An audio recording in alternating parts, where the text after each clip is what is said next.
이 시간 함께 은혜 받으실 말씀은 구약성경 에레미야 애가 4장 1절로 10절 말씀입니다. 구약성경 1148면 전후에 있습니다. 에레미야 애가 4장 1절로 10절 말씀 함께 천천히 합독하도록 하겠습니다. 슬프다 어찌 그리 금이 빛을 잃고 순금이 변질하였으며 성소의 돌들이 거리 어기마다 쏟아졌는고 순금에 비할 만큼 보배로운 시온의 아들들이 어찌 그리 토기장이가 만든 지랑아리 같이 여김을 던고 들깨들도 젖을 주어 그들의 새끼를 먹이나 딸 내 백성은 잔인하여 마치 광야의 타조 같도다. 젖먹이가 목말라서 혀가 입천장에 붙으며 어린 아이들이 떡을 구하나 떼어줄 사람이 없도다. 맛있는 음식을 먹던 자들이 외롭게 거리거리에 있으며 이전에는 붉은 옷을 입고 자라난 자들이 이제는 거름더미를 안았도다. 전에 소돔이 사람의 손을 대지 아니하였는데도 순식간에 무너지더니 이제는 딸 내 백성의 죄가 소돔의 죄악보다 무겁도다. 전에는 존귀한 자들의 몸이 눈보다 깨끗하고 젖보다 희며 산호들보다 붉어 그들의 윤택함이 갈아서 빛낸 청옥 같더니 이제는 그들의 얼굴이 숯보다 검고 그들의 가죽이 뼈들에 붙어 막대기같이 말랐으니 어느 거리에서든지 알아볼 사람이 없도다. 칼에 죽은 자들이 줄여 죽은 자들보다 나음이 토지소산이 끊어짐으로 그들이 찔림받은 자들처럼 점점 쇠약하여 가는미로다. 딸 내 백성이 멸망할 때에 자비로운 부녀같이 자기들의 손으로 자기들의 자녀들을 삶아 먹었도다. 아멘. 담임 목사님 나오셔서 말씀 전해주시겠습니다.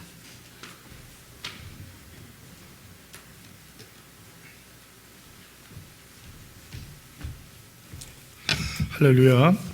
우리 아버지 하나님은 사랑이십니다. 그 하나님은 여러분과 저를 사랑하십니다. 또한 하나님은 여러분과 저를 위한 놀라운 계획을 갖고 계십니다. 6월 14일 수요일 새벽 기도를 통해서 다시 한번 저희 여러분이 우리 주님의 풍성한 사랑을 체험하시고 또 우리를 향한 놀라운 계획을 발견하게 되시기를 예수 그리스도의 이름으로 축복합니다. 오늘 봉독한 말씀을 중심으로 6절에 있는 말씀을 근거로 해서 소돔의 죄악보다 무거운 죄라고 하는 제목으로 여러분과 함께 은혜를 나누기 바랍니다. 저를 한번 따라서 해주실래요? 소돔의 죄악보다 무거운 죄. 소돔의 죄악보다 무거운 죄. 우리는 그 소돔의 멸망에 대해서, 소돔과 고모라의 멸망에 대해서 알잖아요. 의인이 그 5명, 10명이 없어가지고 온 성 전체가 무너졌죠. 특별히 그 소돔 하면은 오늘날 그 동성애 이런 것으로 인해서 하나님께서 완전히 저주하시고, 학자들이 말하면 지금도 그 소돔과 고모라의 터가 사해 밑에 그 역청 밑에 깔려 있다고 말하며 그 증거들이 보이고 있다고 말을 해요. 그런데 오늘 보면은 6절에 보면 이제는 딸 내 백성의 죄가 소돔의 죄악보다 무겁도다. 그것보다 더 무겁고 무서운 죄가 무엇일까? 한마디로 요약한다면 말씀이 없는 죄, 하나님의 말씀이 있는데 이들이 말씀대로 살지 않고 마치 말씀이 없는 것처럼 행했다는 거예요. 하나님의 백성이 어찌 그럴 수 있을까? 실제로는 그럴 수 있다는 것이죠. 그래서 그 놀라운 사실을 뭐라고 하냐면 한 5가지에서 6가지 정도 비유를 해요. 전에는 이랬는데 지금은 이렇다. 전에는 이랬는데 지금 이렇다면서 그 다양한 비유를 통해서, 오늘 특별히 1절로 10절의 말씀은 비유가 많아요. 비유를 통해서 이런 것과 같다라고 얘기해 줍니다. 특별히 그 1절로 5절까지는 그 예루살렘의 멸망에 대해서, 그 다음에 6절로 10절까지는 그 유다, 시온, 유다의 죄에 대해서 말하고 있어요. 먼저 1절에 보면 금이 빛을 잃고 순금이 변질하였고 성소의 돌들이 어기마다 쏟아졌다. 이건 무슨 얘기냐면 예루살렘이 완전히 무너진 거죠. 우리가 아는 것처럼 성전은 황금 아니면 나무로 만든 집기를 금으로 싸서 그 옛날에 그 성전이 있으면 그 금빛으로 아주 굉장히, 특히 해가 질 때 같은 데는 아주 아름답게 빛났다고 그래요. 지금도 성지서를 가보면 그 예루살렘 성전터에 그 큰 도움으로 된 이슬람 성지로 사원이 있어요. 근데 그 사원은 정말로 금으로 싸서 위성으로 봐도 그게 보인다고 그래요. 진짜 금이라고 하더라고요. 그러니까 그런 아름다운 것들이 다 없어져 버린 거예요. 빛을 잃어버리고 변질하였다. 순금이 어떻게 변질하겠어요? 금은 금이죠. 그러나 그 성전이 불에 타고 아무것도 남지 않으로 말미암아 재나 먼지로 가득 차는 거죠. 금으로 쌌던 그릇이 불이 나면 어떻게 되겠어요? 녹아내리면서 완전히 그 나무의 그 재 같은 걸로 완전히 덮여지겠죠. 그런 모습이 되었다는 거예요. 2절에 보면 순금에 비할 만큼 보여로운 시온의 아들들, 즉 하나의 백성들이 어찌 토기장에 만든 질항아리 같이 여겨졌느냐. 질항아리는 뭐 우리로 말하면 뭐 질그릇이죠. 질그릇. 그냥 쉽게 쓰고 버릴 수 있는 거. 그냥 막 만들었던 그릇인데 뭐 좀 이렇게 뭐 금이 가거나 그러면 그냥 버릴 수 있는 거. 그렇게 돼버렸다는 것이죠. 그러면서 이제 그 예레미야는 안타까움을 얘기하는데, 이것은 주전 약 587년경에 바빌론의 느부갓네살 왕이 예루살렘 침공해서 약 30개월을 성을 둘러서 공성전을 펼쳐요. 그러니까 완전히 굶겨 죽이는 거죠. 성을 완전히 굶겨가지고 먹을 것도 없게 만들고, 더 나아가서 심지어는 뭐 자식을 삶아 먹는다든지 구워 먹는다는 얘기가 나오고, 물은 있었지만 그런 식으로 해서 이제 그 예루살렘을 멸망시켜 시드기야 왕 때죠. 눈을 뽑고 그 포로로 잡아가죠. 그런데 이런 일이 설마 있을 수 있을까 하지만 실제로 그 전쟁사나 세계사를 보면 종종 있어요. 그러니까 싸워도 안 되고 안에 있는 그 수비하는 사람들이 도저히 그 말을 듣지 않을 때는 완전히 그 성을 둘러싸가지고 그냥 굶겨 죽인다든지 그 말려 죽이는 거죠. 그 예루살렘 성이 무너질 때인 그 AD 70년경에도 그 디도 장군이 그런 똑같은 방법을 써요. 그래서 그들은 그 당시에 그 성전에만 들어가면 살겠다. 제가 한번 말씀드렸죠. 성전주의라고 하는 것은 굉장히 위험한 거예요. 성전이 우리 교회가 하나님의 말씀이 선포된 말씀의 전당이라는 것은 좋은 거지만 여기만 있으면 뭘 해도 살아난다. 이건 아닌 거예요. 그래서 그들은 그 성전 하나 들어갔었어요. 근데 거기서 어떻게 됩니까? 다 어려움을 당하죠. 또 뭐 여러분 혹시 그 안시성이라는 영화를 본지 모르겠지만 그 안시성에서도 당나라가 하다가 안 되니까 어떻게 완전히 토둔을 쌓으면서 완전히 들어가서 그동안은 이제 먹지 못하게 하겠다. 그런 식으로 공격을 하거든요. 이런 일이 실제로 예루살렘에 일어났던 거예요. 그러면서 또 3절에 보면 들깨도 아주 그 부정하게는 들깨도 자기 새끼에겐 젖을 줘서 먹인다. 근데 어떻게 타조와 같이 그렇게 자식을 버리느냐. 실제로 타조는 알을 낳으면 뭐 엄마 아빠가 품고 그런 것이 아니라 그냥 모래 안에 묻어버린대요. 그럼 그 안에 그 열로 인해서 그 알이 부화가 되는데 이게 알이나 자식을 낳는 그 짐승들 중에서 가장 부화율이 낮대요. 왜냐하면 쉽게 다른 짐승들이 찾아서 먹을 수 있으니까. 타조알이 얼마나 커요. 그러니까 뭐 늑대나 뭐 이런 것을 잡으면 한 끼를 때우는 거예요. 그러니까 그런 식으로 한다는 거죠. 그러니까 비유죠, 비유. 이걸 통해서 그렇게 이런 일이 일어났다는 거죠. 심지어는 이스라엘 백성들이 타조와 같이 버리고 버림을 당한다. 4절에 젖먹이가 모를 목말라서 혀가 입천장에 붙었다. 어린이들이 떡을 구하나 떼어줄 사람이 없다. 이제 그 다음에 10절에 가면은 그 자식을 부모들이 삶아먹는 안타까운 일이 일어나는 거예요. 그다음에 5절에 맛있는 음식을 먹던 자들이 외롭게 거리에 있고 붉은 옷을 입고 자라던 자들이 이제는 거름더미를 안았다. 이제 거름더미를 옛날에 보면 이게 토분, 똥을 안고 있다는 거예요. 자기 수치를 가리기 위해서. 그만큼 예루살렘의 참상을 보여주는 거죠. 여기서 그 붉은 옷이라고 하는 것은 이제 그 주로 왕족이나 귀족 입던 옷인데, 예, 왕족은 주로 자색 옷, 거의 보라색 옷을 입잖아요. 아주 거기에 가까운 붉은 옷은 귀족들이 입는 거예요. 귀족이 아무리 귀족이라도 보라색은 못 입는다고 하거든요. 왕을 상징하는 컬러이기 때문에 이 붉은색 이 염료를 구하는 게 쉽지 않대요. 아주 독특한 곤충에 그걸 잡아서 그걸 바꿔야 되기 때문에 아주 비싼 고급 그 천에 속한다고 그래서 뭐 누디아가 자주색을 팔았다 그러고 그 왕이 붉은 옷 자색 옷을 입었다는 그런 걸 말하는 거예요. 그러니까 그렇게 뭐 정말 금처럼 존귀하게 여겨지며 살던 자들이 그 말씀을 버리고 주를 버리고 성전주의에 빠져서 성전만 있으면 된다라고 했던 잘못된 착각 때문에 어려운 일을 당하는 거예요. 그러니까 오늘날 우리에게도 시사하는 바가 있죠. 신앙이 처음에 뜨거웠던 신앙이 세월이 가면서 자꾸 이제 그 형식과 내용이 같이 가야 되는데 내용이 점점 줄어들면서 형식이 앞세워지고 형식만 지키는 식으로 형식주의로 빠지게 되면 이러한 일이 우리에게도 일어날 수 있다는 거예요. 과연 이런 식으로 정말 일어날까? 그건 모르겠지만 적어도 개인의 신앙을 볼 때는 신앙이 메말라지는 거예요. 기쁨이 사라지고 감격이 사라지고 은혜와 평강이 사라지는 거예요. 우리 성도들이 은혜로 산다는 말을 참 많이 하잖아요. 모든 게 하나님의 은혜입니다. 그렇지 않는데 말은 잘하는데 내 안에 정말 그 은혜가 있는가? 그걸 한번 생각해 볼 필요가 있는 것이죠. 어떻게 보면 이것은 신앙의 위기라고 할 수 있어요. 이런 것을 우리가 이제 예루살렘의 멸망을 통해서 깨달을 수 있는 것이죠. 그러면 신앙의 위기가 어떻게 오는가? 제가 항상 여러분께 부르짖다시 말하는 건데 세 가지예요. 기쁨이 있는가? 평강이 있는가? 감사가 있는가? 저는 이 세 가지를 제가 하는 얘기는 아닙니다. 사실 신앙의 선배들이 오래부터 우리 믿음의 선배들이 얘기를 해온 거예요. 기쁨과 감사와 평강이 내 안에 사라진다면 굉장히 위험한 하나님의 경고등이라는 거죠. 그러니까 이것을 살펴보면서 다시 한번 과연 내 안에 기쁨이 있는가? 평강이 있는가? 감사가 있는가? 만약에 그것이 내가 누리던 것으로부터 떨어져 있다면 어디서 떨어지를 생각하고 다시 회복해야 된다는 것이죠. 그렇지 않으면 바로 이런 비유에 나오는 것 같은 예루살렘 성과 같이 예루살렘에 있던 백성과 같이 우리가 될 수 있다는 거예요.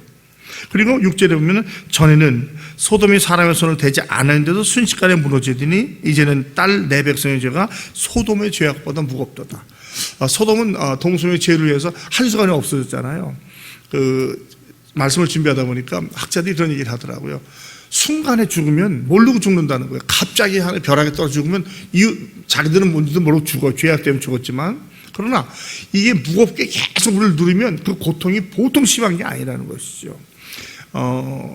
꽤 된 것 같은데 제가 어떤 다큐멘터리를 봤는데 우리 사람이 총에 맞아 죽잖아요. 근데 많은 경우에 정확히 급소의 총을 맞으면 총을 맞는다는 느낌도 갖기 전에 먼저 죽는데요. 아프다가 아니라 휙 하고 총알이 나를 쿵 뚫고 들어가면 그냥 느끼지도 못하고 죽어버린다고 하더라고요. 아픔을 느낄 새도 없다는 거예요. 왜냐하면 소리보다 더 빨리 날아가니까. 그래서 우리가 생각하는 것처럼 사람이 총을 맞을 때 막 괴로워하고 힘들지 않다는 거예요. 그래서 그때 그 얘기는 뭐냐면 정확히 총에 맞아 듣는 게 더 낫다. 칼에 베이서 막 고통하는 것보다 대개 총을 맞는 사람은 그 고통을 모른다고 하더라고요. 그러니까 소돔이 순식간에 의인 5명, 10명이 없어서 아브라함의 중보에도 불구하고 불과 휴양불로 없어져 버렸죠. 그게 우리도 가볍다는 거예요. 지금 예루살렘이 약 3년에 걸쳐서 바빌론의 공성전에 막 굶어 죽고 비참하게 말이죠 되는 것보다 낫다라고 하는 걸 표현하는 거예요. 그러니까 그만큼 죄의 결과가 크다는 거예요. 우리가 지금은 편안한 시대고 기독교가 그렇게 핍박을 받지 않는 것 같고 그러니까 큰 문제가 없다고 생각하는데 만약에 이런 일이 다가오게 되면 우리에게 이런 일이 얼마든지 있을 수 있다는 걸 기억해야 돼요. 우리가 보면 성경을 보면 말세에 되면 점점 어려운 시대가 오거든요. 문명과 이기는 발달해도 분명히 기독교는 점점 어려움을 당해요. 제가 조금 여러 좀 이렇게 피곤한 모습을 보이는데 지난 주말에 갑자기 동부에 있는 어느 주민하면서 연락이 왔어요. 뭐냐면 지금 동구 구의회에서 말씀드려도 되겠죠? 더불어민주당에서 조례를 하나 만들었는데 1인 가족 지원법이라는 걸 만들었어요. 우리가 볼 때는 혼자 있으니까 도와줘야 되는데 그들이 말하는 1인 가족은 거의 다 동성애자예요. 그러니까 동성애자들도 한 가족으로 인정해서 지원해 주자는 거예요. 우리 기독교에서는 용납할 수가 없죠. 그런데 그게 통과되고 있다는 거예요. 국민의힘이 5명이고 다른 당이 3명인데 그게 이게 말이 안 되잖아요. 국민의힘이 우리 기독교와 맥락을 같이 해서 동부기독교연합회 목사님들이 국민의힘 당을 나름대로 지원해주고 있는데 이게 무슨 소리냐 그래가지고 그거 알아보고 확인하고 하느라고 정신이 없었어요. 그리고 또 목사님들과 몇몇 분들이 이건 빨리 연락을 취해서 그냥 급히 문장을 작성해가지고 이제 공문을 보내고 했어요. 그래서 이제 어제 저녁 6시에 급하게 국민의힘 당이 모여가지고 왜냐하면 자기가 당론인데 당론을 거역하는 구의원이 있는 거예요. 우리 상상은 이해가 안 되잖아요. 다 자기 정치라는 게 그런 것 같더라고요. 다 내 이익을 쫓아서 당 이익은 뭐가 없어요. 너무너무 안타까운 일이 났어요. 그래서 어제 밤에 마지막까지 이제 얘기를 해서 연락이 오기는 6일 날 돌아오는 16일 금요일 날 오전 10시에 마지막 회기를 통해서 통과시키려고 했지만 적어도 국민의힘당이 숫자가 다수니까 그렇지 않기로 결정을 했습니다. 얘기를 하더라고요. 그래서 일단 한숨을 쉬었는데 밤에 그래서 다시 한번 또 공문을 보내고 잠자리에 들었습니다만은 근데 모를 일이에요. 그러면서도 이제 뜻 있는 사람들은 걱정을 하는 거예요. 이게 어떻게 될지 모르는 일이다. 그래서 오늘 아침 11시에 동구청 앞에서 그 1인 시위가 시민연대에서 1인 시위하고 금요일 오전 9시에 10시 회기 전에 9시에 우리 동구기독교연합회 목사님들과 뜻 있는 사람들이 모여서 기자회견과 이제 선언문을 낭독하려고 해요. 제가 왜 이런 말씀을 드리려고 하냐면 이 세상이 굉장히 기독교에 대해서는 반대예요. 기독교만 지켜달라는 게 아니라 여러분도 아시겠지만 어떻게 동성애를 우리가 인정을 하겠어요. 신앙이 성경이 분명히 말하고 있는데 안 따져요. 더 놀라운 거는 기독교인이라고 하면서도 동조하는 사람이 있어요. 왜? 내 표가 중요하니까. 국회의원 300명 중에서 200명이 기독교인인데 어떻게 동성애법이 통과가 됩니까? 이해가 안 되는 건 아니에요. 근데 미국도 마찬가지예요. 내 앞에 표수가 있으면요 신앙이 뭐가 없는 거예요. 그냥 타협하는 거예요. 그런데 이런 게 점점 되면 바로 오늘 말하는 이러한 안타까운 일이 우리에게 일어나지 말라는 법이 없다는 거예요. 오히려 세계에서 막 G6 나중에 G2까지 간다는데 그러면 그럴수록 저는 이때 위험이 더 불보듯이 더 걱정이 되는 거예요. 문명이 발달하면 발달할수록 더 사람들은 자꾸 다른 생각을 하게 될 것이라는 염려가 돼요. 7절에 보면 존귀하던 자들의 몸이 눈보다 깨끗하고 젖보다 희고 산호보다 늙어서 윤택감이 빛난 처옥 같아요. 그냥 정말 번쩍번쩍하고 아름다운 막 그런 모습을 보더니 이제는 또 나눴죠. 얼굴이 숯보다 검고 가죽이 뼈들에부터 막대기 갈랐으니 어느 거리에서인지 알아볼 사람이 없도다. 얼마나 기근이 심했으면 이 뼈에 가죽만 붙어, 우리 흔히 말하는 뼈에 가죽만 붙었다. 그런 모습이 나타난 거예요. 그러니까 우리가 지금 현재의 모습이 잘 되고 부하고 멋지고 해도 그걸 자랑할 것이 아니에요.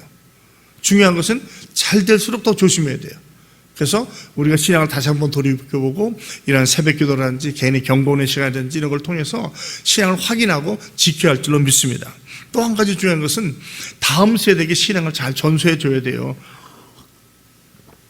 제가 항상 말씀드리지만 우리 때만 잘 살면 됐지 그건 아니잖아요. 다음 세대에 어떻게 신앙을 전수하느냐, 그래서 어떻게 다음 세대가 이 신앙을 이어갈 수 있느냐, 그게 오늘날까지 교회의 역사입니다. 물론 하나님은 구루토기 같은 성도를 통해서 주님의 역사를 이뤄갈 거예요. 그러나 역사를 볼 때 얼마나 많은 교회들이 그냥 이름 없이 빛도 없이 사라져 버립니까? 주일날에 이름 없이 빛도 없이 사라진 것이 아니라 어떤 잘못된 신앙이나 신학에 빠져가지고 그냥 없어져 버리고 말아요. 유럽도 그렇고 영국도 그렇고 미국도 한국도 그렇게 될 거예요. 제가 보기에는요. 역사는 거슬 수 없거든요. 그래서 우리가 더 깨어서 이런 것을 본을 삼아서 반면교사 삼아서 더 간절히 기도하고 하나님께 매어드려야겠다는 생각을 합니다. 9절에 칼에 줄여 죽은 자들이 줄여 죽은 자보다 나음은 토지 소산이 끊어짐으로 그들이 찔림받은 자들처럼 점점 쇠약함이 드러나라. 아까 정훈의 말씀과 비슷하게 차라리 칼에 죽는 게 낫다. 전쟁하다가. 왜? 즉시 죽으니까. 그런데 이 굶어 죽기 시작하면은요, 땅의 소산이 없어지니까 당장 죽진 않거든요. 우리 적어도 2년치 비축해 놨어. 하지만 2년이 넘어서 3년이 가니까 정말로 기근을 겪는 거예요. 그 결과가 10절에 내 딸 백성이 멸망할 때에 자비로운 부녀들이 자기들의 손으로 자기들의 잔을 삶아 먹었더라. 여러분, 이런 일이 있을 수 있을까요? 어머니들이 자식을 삶아 먹어요. 이건 도대체 상상을 천륜으로 할 수 없는 일이거든요. 그런데 실제로 사람이요, 기근에 빠지면 이런 일을 한다는 거예요. 여러분, 정말로 배고파 본 적이 있어요? 금식하는 거 말고 정말 먹을 게 없어서. 우리 옛날에 우리 조상들이 보릿고개 때 막 먹지 못하고 굶어 죽은 거, 그런 얘기 들어보셨어요? 그런 이 극한 상황이 오면 이렇게 일어난다는 거예요. 저는 95년도인가 북한의 경계에 있는 이도백화라는 데 가가지고, 우리 권세 제 집사님 잘 알겠지만 바로 개천 하나 두고 남과 북이 중국과 북의 국경인데요, 왔다 갔다 해 돈 주고. 그래서 북한에 온 사람을 만났는데 그때가 그 사람들이 고난의 행군을 할 때예요. 고난의 행군을 할 때 먹을 게 없어서 정말 굶어 죽는답니다. 그럼 어떡하냐고 그랬더니 깨끗하게 목욕하고 가장 좋은 옷을 입고 그냥 그대로 누워서 죽는데요. 그러면 제가 직접 듣는 얘기는 살아남은 사람이 그때를 기다린다는 거예요. 그리고 죽은 게 확인이 되면 가서 그 사람을 잡아다가 삶아 먹는데요. 살아야 되니까. 그게 남 얘기가 아니라 가까운 북한에서 그런 일이 일어났었어요. 지금도 그런지 모르겠어요. 지금은 그러지는 않겠죠. 그때 고난의 행군은 정말 힘들었거든요. 또 여러분 기억할지 모르지만 남미에서 제가 보기엔 럭비팀인가 축구팀이 그래서 안데산맥을 넘다가 비행기가 추락을 했어요. 그 추운 산 속에서. 그런데 나중에 그들이 몇십 일 만에 구조가 됐는데 보니까 죽은 사람들이 살을 먹은 거예요. 근데 굉장히 영화에도 나왔어요. 막 서로 싸우고 난리가 났어요. 투표에서. 그러나 그래도 죽은 사람 죽어도 산 사람은 살아야 되지 않겠냐. 그래서 그들의 고기를 먹었다는 거예요. 그런데 이들이 나중에 재판을 받았는데 다 무죄가 됐어요. 왜? 극한 상황에서 산 사람을 먹은 것도 아니고 죽었기 때문에 그렇게 했다. 이런 얘기 나와요. 이런 걸 보면 결국에는 산 사람도 먹을 수 있는 게 우리 인간의 삶이라는 거예요. 이 삶이라는 게 얼마나 모진지 그렇게 할 수 있다는 거예요. 이런 일이 지금 일어나고 있어요. 그럼 이게 뭐냐? 이게 막 그냥 우리가 그림 언어, 이게 눈에 보이듯이 보이잖아요. 왜 그러느냐? 그것이 바로 하나님의 말씀을 떠난 백성들이 일어날 수 있는 어려움이라는 거예요. 그리고 이것은 남의 이야기가 아니라 우리에게도 얼마든지 있을 수 있다는 것이죠. 자, 말씀이 희귀하다는 것은 뭡니까? 오늘날처럼 말씀이 흥황하고 많이 전파되는 데가 어디 있어요? 휴대폰 하나만 들고 다니면 뭐 수도 없는 설교와 강의를 다 듣잖아요. 그런데 이 말씀은 뭐냐면 진정한 예배의 자리로 나오는 사람이 없다는 거예요. 예배할 때 정말 사모하는 마음으로 그것이 뭐 공예배가 될지 개인 예배가 될지 수요예배가 될지 모르지만 부용예배가 될지 모르지만 정말로 말씀을 사모하는 마음으로 나오는 사람들이 점점 줄어들고 있다는 거예요. 너무 익숙해지니까 너무 흔하니까 습관처럼 막 왔다 갔다 하는 거예요. 그러면서 말씀의 소중과 귀함을 놓치는 거죠. 뭐 우리가 아는 것처럼 지금은 안 그렇지 모르지만 뭐 중국이나 북한의 지하교회들은 말씀이 없어서 막 그걸 막 외우기도 하고 필사해서 보잖아요. 우리는 뭐 집에 성경은 아마 대개 한 장, 집마다 한 최소 5권에서 10권이 있을걸요. 그런데 오히려 또 말씀으로 깊이 들어가지 않는 거예요. 여러분 말씀을 내가 보는 것도 중요하지만 듣는 게 참 중요해요. 그러니까 구약시대에 보면 성전에서 말씀이 계속 선포되잖아요. 예배당에서 말씀이 선포되잖아요. 이 말씀을 듣는 자리로 우선 나오질 않아요. 제일 먼저가 자꾸 뭐 여행 가고 뭐 가고 자꾸 핑계를 대요. 두 번째로 말씀이 희귀하다는 얘기는 뭐냐면 나와도 들을 귀가 없는 거예요. 말씀이 계속 선포돼도 그냥 지나가는 거예요. 그냥 남 얘기처럼 그냥 맨날 듣는 이야기입니다. 그럴 수가 있다는 것이죠. 저는 이렇게 새벽에 나오는 여러분에게는 그럴 일 없을 거라고 생각을 해요. 그냥 사모하는 마음으로 나오는 분이 그렇게 있겠습니까만은 적어도 많은 교회에서 우리 교회만이 아니라 많은 하나님의 교회에서 예배에 나오는 분들이 정말 사모하는 마음으로 나오는가 아니면 습관이나 눈치 때문에 나오는가 이건 생각해 봐야 된다는 것이죠. 들을 귀가 없다는 거. 들을 귀가 없다는 건 뭡니까? 선포되는 말씀을 내게 주시는 하나님의 말씀을 안 들어요. 누가? 그 인간이 알아야 되는데 아유 저 선포하는 저 인간이 자기는 너무 안 그러다 이런 식으로 생각하면서 자꾸 말씀을 판단하고 정죄한다는 거예요. 그러면 나한테 은혜가 될 수가 없죠. 들을 귀가 없는 거예요. 그 다음에는 말씀드렸지만 기쁨과 감사와 평강이 사라진 삶이 돼요. 모든 요식행위 다 갖춰요. 헌금도 하고 봉사도 하고 뭐 다 하는데 그건 나만 알죠. 내 안에 과연 내가 처음에 은혜 받을 때 기쁨과 평강과 감사가 있는가 없는가 그게 핵심이거든요. 근데 뜻밖에도 그런 거를 놓치는 분들이 많아요. 그런 분들한테 이단이 들어와요. 이단이 들어와서 그걸 딱 잡아서 감정을 잡아가지고 그게 바로 말씀을 몰라서 그렇다 예수를 몰랐다 그렇다 그러면서 결국에는 뭡니까 자기들 교주를 넣어놓고 이렇게 하는 거예요. 이게 굉장히 위험한 겁니다. 아주 전형적인 패턴이에요. 그러니까 우리가 다시 한번 오늘 말씀드려서 나 자신을 돌이켜볼 수 있길 바라요. 내가 정말 예배의 자리를 항상 나가고 있는가 정말 말씀을 사모하고 있는가 그 말씀이 내 귀에 특별히 여러분 제가 종종 말씀드리는데 귀에 간지러운 좋은 얘기만 듣는 거는 그건 위험해요. 나의 마음에 거슬리는 말씀 저거 혹시 나한테 하는 말 아니야? 저거 왜 저러지? 왜 저런 얘기 할까? 그런 말이 어쩌면 성경적인 말일 수가 있어요. 말만 사람을 깔려고 하는 말이야 그건 말이 안 되겠죠. 그럼 그게 아니고 저거 말씀을 듣는데 조금 거슬리는 말 같은 거 있어요. 그게요 성경이 하는 말이라면 그 말씀을 들어야 되는 거예요. 내가 다시 경성해야 되구나. 지금 제가 드리는 말씀도 어찌 보면 여러분이 듣기에는 좀 편치 않은 말일 수 있어요. 아니 나는 새벽에도 나오고 말씀도 삼하고 기도도 하는데 왜 그럴까?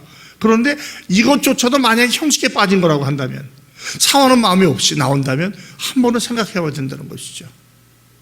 예루살렘에 있던 그 백성들이 그런 자부심 없었겠어요? 예배 안 했겠어요? 그럼 그것이 문제가 아닌 거거든요. 그러한 요식 행위에 빠지다가 말씀이 사라져버리게 된다고 하면 이런 일이 일어나는 것을 우리에게 예로 보여주는 거예요. 우리에게도 그럴 수 있다는 것이죠. 이걸 우리가 바로 잡아야 할 거라고 생각이 듭니다. 말씀이 왜 중요하냐면 말씀에는 생명력이 있어요. 영혼이 살아납니다. 말씀을 귀를 듣게 되면. 그리고 말씀은 변하지 않아요. 그리고 말씀은 정말로 그대로 여러분 하나님의 말씀이 땅에 떨어지겠어요? 심지어는 이 저주와 징계의 말씀도 떨어지지 않아요. 말씀은 그대로 이어지는 거예요. 그래서 우리 계속해서 성경을 보고 나 자신을 살펴보고 자꾸 비춰보는 거예요. 나는 과연 어디에 있는가? 나는 과연 정말 이러한 우리 신앙의 선배들의 실수에 빠지고 있지는 않은가? 이걸 생각해 보는 것이죠. 이제 말씀 맺겠습니다. 자, 그러면 우리가 어떻게 되겠습니까? 은혜의 방편을 놓치면 안 돼요. 예배와 말씀과 기도와 성례전 같은 거 이런 걸 놓치면 안 된다는 거죠. 그리고 정말 들을 귀를 가지고 나에게 주시는 말씀입니다. 그 사람이 들어야 돼. 그게 아니라 나에게 주시는 말씀입니다 라고 들으시 바랍니다. 그리고 순종하는 삶을 사는 거예요. 순종이 제사보다 낫다고 하잖아요. 순종하는 건 뭐예요? 죄를 멀리하고 하나님을 가까이 하는 거예요. 또 악을 멀리하는 거예요. 경건한 삶을 살기를 애쓰는 거예요. 악은 모양에도 버려야 됩니다. 그리고 내게 주신 복을 잘 유지하고 관리하는 건데 그중에 가장 중요한 게 뭐냐면 감사하는 거예요. 감사. 신앙의 척도는 제가 말씀드린 항상 감사예요. 감사. 내 안에서 감사가 줄어들고 자꾸 불평이나 불만이나 원망이나 짜증이나 이게 생기다면 굉장히 그 위험한 경고등이에요. 우리가 다시 한번 이 말씀을 통해서 이러한 그 안타까운 말을 통해서 우리 자신을 돌이켜보면서 하나님 앞에 바로 서서 기쁨과 감사와 평강이 넘치는 삶, 정말로 은혜 가운데 사는 삶, 우리가 주신 복을 지켜가는 삶을 사시는 저와 여러분이 다 되시기를 예수 그리스도의 이름으로 축복합니다. 아버지 하나님, 이것이 먼 옛날에 남의 이야기 같지만 결코 그런 것이 아니고 우리에게도 얼마든지 일어날 수 있는 일인지를 깨닫게 해주시고 또 경종을 삼게 하시니 감사합니다. 우리의 신앙을 다시 한번 돌이켜보게 하시고 나는 과연 말씀 앞에서 어떠한 삶을 살고 있는가, 들을 귀는 있는 삶인가, 내가 정말 그 말씀에 순종하기 위해서 애쓰고 몸부림치고 있는가를 돌아보는 시간 되게 하여 주시옵소서. 그리고 우리가 흔히 말하는 너무 자주 쓰는 그 은혜, 기쁨과 감사와 평강이 있는지 넘치는지 아닌지 살펴보고 오늘 하루도 주님과 동행하며 주의 나라와 의를 구하며 항상 기쁨과 평강과 감사가 넘치는 삶을 살아가는 인천중앙의 모든 성도 여러분들이 되게 하여 주시옵소서. 예수 그리스도의 이름으로 축복하며 기도합니다. 아멘.